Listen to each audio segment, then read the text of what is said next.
সুদের লেনদেন হয়, সুদের আলোচনা হয়, ওই জায়গা থেকে যেন তুমি গজব দেখতেছো এমন ভাবে দৌড় দিয়ে বের হও। ঘরের ভিতরে সুদের লেনদেনের আলোচনা হয়, তুমি দ্রুত এখান থেকে দৌড় দিয়ে বের হও। লেনদেন যে লিখে সেও সুদখোর। অতএব না না, হাসরের ময়দানে মায়ার নবী, দয়ার নবী, তিনি সুদখোরের আযাবের অবস্থা দেখেছেন, আযাব গজবের অবস্থা দেখেছেন।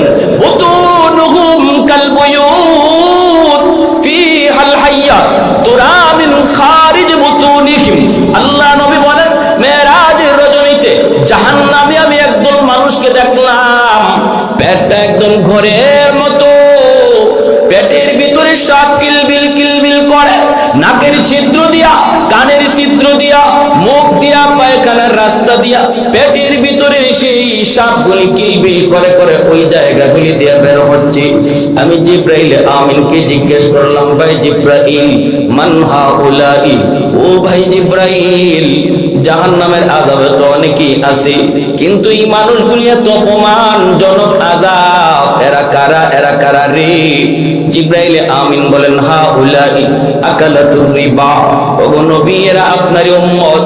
উম্মতের ভিতরে যে মানুষগুলা সুদের ব্যবসা করত, সুদখোরের কাছ থেকে সুদের টাকা আনত, সুদ করে লেনদেন লিখত, সুদ করে সাক্ষী থাকতো, এই মানুষগুলি এরা, এই মানুষগুলি এরা। মায়ার নবী বলেন, জাহান্নামে আমি সুদখোরের এমন অবস্থা দেখেছি। আমাদের সিলেটে এমন একটা ঘটনা ঘটেছিল, বেশ আগে একটা ঘটনা। বাজারে একজন মার্কামরা সুদখোর ছিল, সুদের ব্যবসা করত, অনেক পয়সার মালিক হয়ে গেছিল।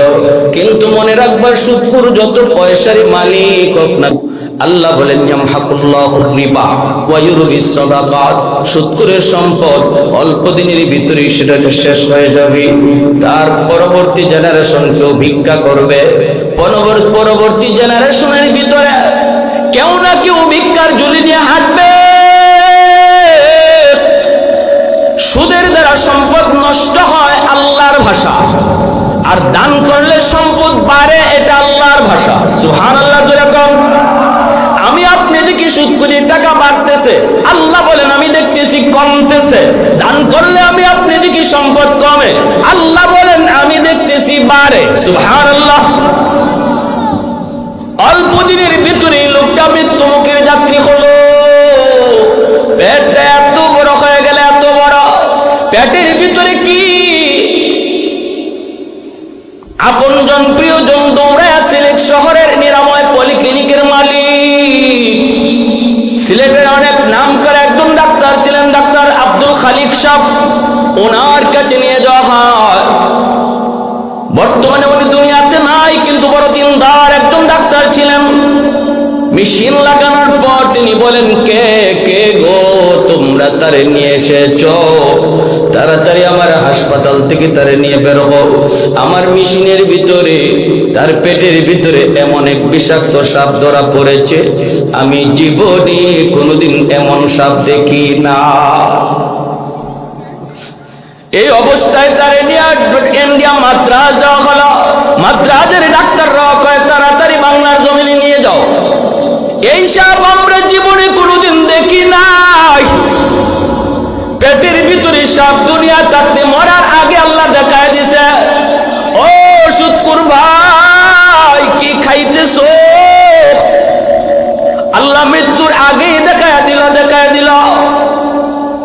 শেষ পর্যন্ত তার পেটে সাপ নিয়ে তার মরণ হয়। এই পেটের মধ্যে সাপ রাইকেই তারে কবর দেওয়া হয়। আল্লাহর গোলাম, এবার বুঝো তুমি কোন সাহসে সুদ খাইতেছো। 10,000 টাকায় 15,000, 20,000, 25,000 কি খাইতেছো তুমি? তুমি তো টাকা খাও না, তুমি তো ভাত খাও না, তুমি তো রুটি খাও না। এই হারাম টাকা দিয়া তুমি পেটের মধ্যে জাহান্নামের সাপ ঢুকাইতেছো।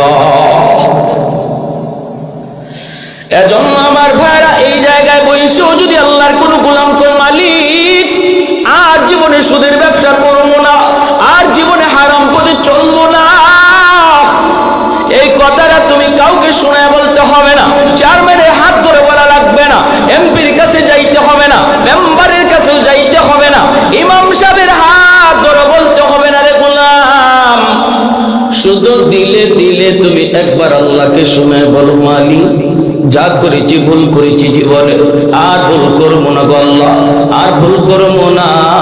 এই কথাটা তোমার বলতে দেরি হবে, আল্লাহ পাক তোমার পিছনের সব গুনাহ মাফ করে তার ওলির খাতায় নাম লেখাইতে দেরি হবে না। এজন্যই আমি বলি, পৃথিবীতে সব কাজে সময় লাগে বন্ধু, সময় লাগে না শুধু এক কাজে, সেটা হলো আল্লাহর ওলি হওয়া। মেট্রিক পাস করতে তোমার সময় লাগবে, ফসল ঘরে তুলতে তোমার সময় লাগবে, বিদেশ যাওয়ার নাম লইল সময় লাগবে, সব কাজে তোমার সময় লাগে। সময় লাগে না শুধুমাত্র আল্লাহর ওলি হইতে, আল্লাহর ওলি হইতে সময় লাগে না। ওই জায়গায় এই মুহূর্তে আমি যদি এই নিয়ত করি, মালিক যা করেছি জীবনে ভুল করেছি গো আল্লাহ, আর করবো না।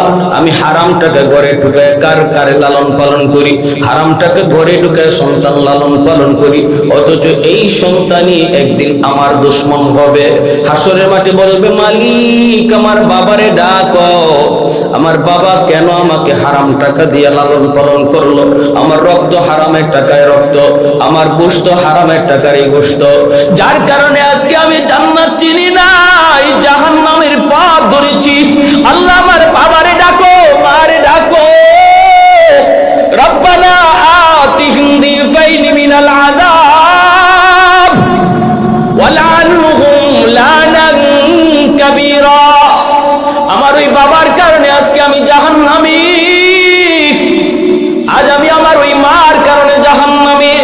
হারাম টাকা ঘরে ঢুকে আমাকে হারাম টাকা দিয়ে বড় করেছে, শিশুকালে আমাকে লেখাপড়া করাইছে এমন প্রতিষ্ঠানে যেখানে তোমার নাম ছিল না, যেখানে আখিরাতের কোনো আলোচনা ছিল না, যেখানে আমার নবীর পরিচয় ছিল না। শিশুকালে আমাকে এমন প্রতিষ্ঠানে বড় করাইছে, এমন লেখাপড়া আমার আব্বা আম্মা শিখাইছে।